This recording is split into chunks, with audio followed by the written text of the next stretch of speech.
մինչև մարտի 8-ը Իդեան համակարգի ցանկացած խանութսրահից ձեռք բերեք ամբողջական ջերուսման համակարգ եւ ստացեք ծխատարը, չորանոցը եւ հոսանքի կարգավորիչն ընդամենը 1 դրամով։ Ապարիկը տևում 12 ամիս առանց որևէ տոկոսի։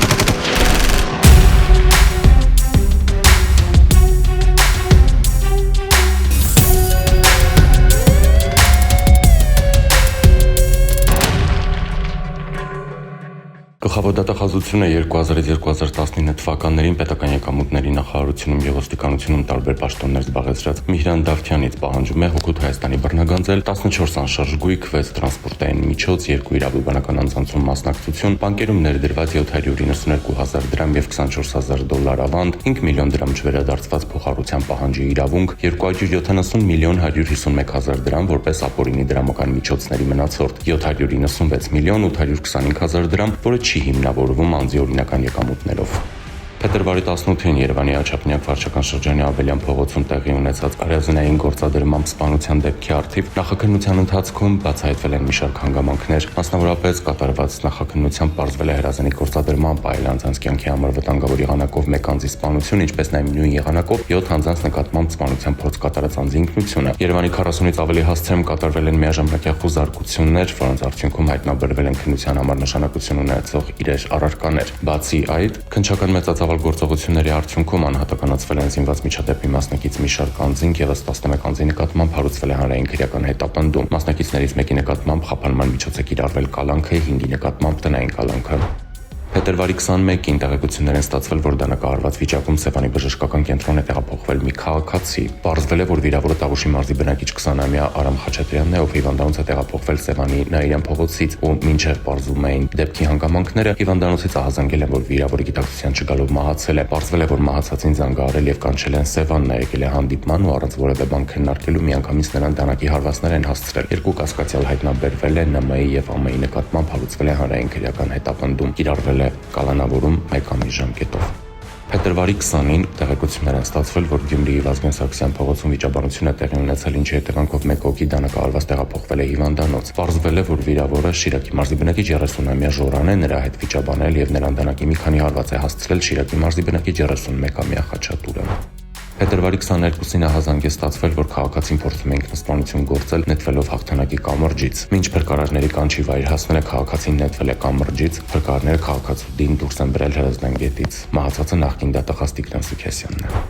Փետրվարի 22-ին տեղեկություններ են ստացվել, որ Երևանի Սուրբ Սարգիս եկեղեցու դիմաց Ձորում դիկ կա։ Ըստ նախնական տեղեկությունների տղամարդը Սուրբ Սարգիս եկեղեցու դիմացի քարե պատնեշի վրա նստած է եղել, երբ անզգուշաբար վայր է ընկել։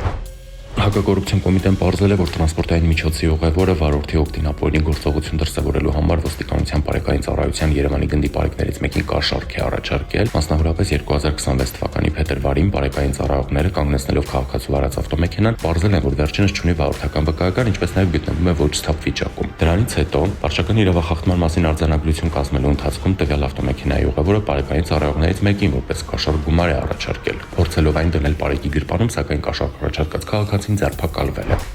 Փետրվարի 22-ին Կոտայքի մարզի բնակիչ 26-ամյա Ռուբենն իր վարած Լադա Պրիորա մակնիշի ավտոմեքենայով աշտարակում դուրս է եկել երթևեկելի գոտուց բախվել ճանապարհի եզրին Հենասյանը, այնուհետև նշված հասցեի չգործող շինության պատին։ Ռուբենը տեղում մահացել է։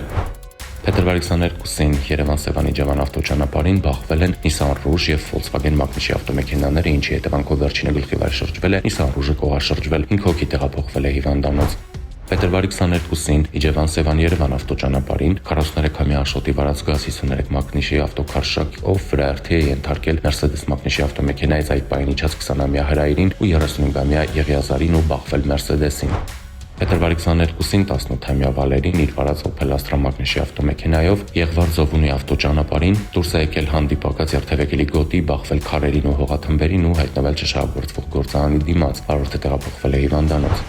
Փետրվարի 21-ին Երևանի Բագրատ Կնյաց Պողոտա, Եղիշեր Թադևոսյան փողոցի խաչմերուկում բախվել են Jeep Compass եւ Toyota RAV4 մակնիշի ավտոմեքենաները։ Jeep Compass-ը գլխի վայր շրջվել է, 4 հոգի տեղափոխվել է հիվանդանոց, որոնցից մեկը անչափահաս։ Փետրվարի 21-ին Եղվարդի խճուղում 36-ամյա Միքայելի առանցամարանիշի մոտոցիկլն ու Կոտայքի մարզի բնակիչ 38-ամյա Արգամի վարած Skoda մակնիշի ավտոմեքենան են բախվել, մոտոցիկլը կողաշրջվել է, մոտոցիկլավարը տեղափոխվել հիվանդանոց։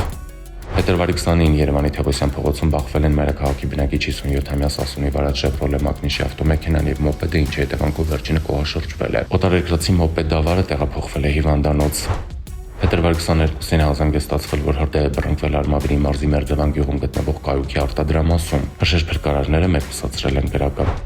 Փետրվարի 21-ին տեղեկություն է ստացվել, որ հրդեհ է բռնկվել Քասախ բնակավայրի Գևորգ շարժի փողոցում գտնվող գազալցակայաններից մեկի սպասասրահում։ Հրշեջ փրկարարները մեկուսացրել ապա մարել են կրակը, նախնական տվյալներով վայրվել է գազալցակայանի սպասասրահը եւ կից սենյակը։